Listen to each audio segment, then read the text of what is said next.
क्या आप चाहते हैं कि आपकी दुआ कबूल हो जाए, तो नबी सल्लल्लाहु अलैहि वसल्लम के इस इरशाद पे अमल करें, आपकी दुआ कभी रद्द नहीं होगी।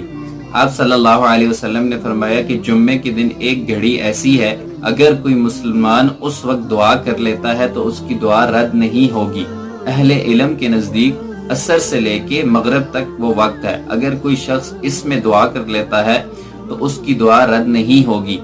इसलिए अगर आप मुसीबतों से, परेशानियों से छुटकारा चाहते हैं और कोई भी हाजत है वो अल्लाह से आप मांग कर कबूल करवाना चाहते हैं, तो इस वक्त अपने रब से दुआ करें। चाहे आप घर में बैठ के दुआ करते हैं, मस्जिद में बैठ के दुआ करते हैं, ऑफिस में बैठ के दुआ करते हैं, खालिस नीयत के साथ अल्लाह से मांगे, अल्लाह ताला आपकी दुआ जरूर कबूल करेगा। शर्त यह है कि आपने खुशू के साथ अल्लाह से मांगना है, खालिस नीयत के साथ अल्लाह से मांगना है, तो इंशाअल्लाह अल्लाह ताला आपकी दुआ जरूर कबूल करेगा।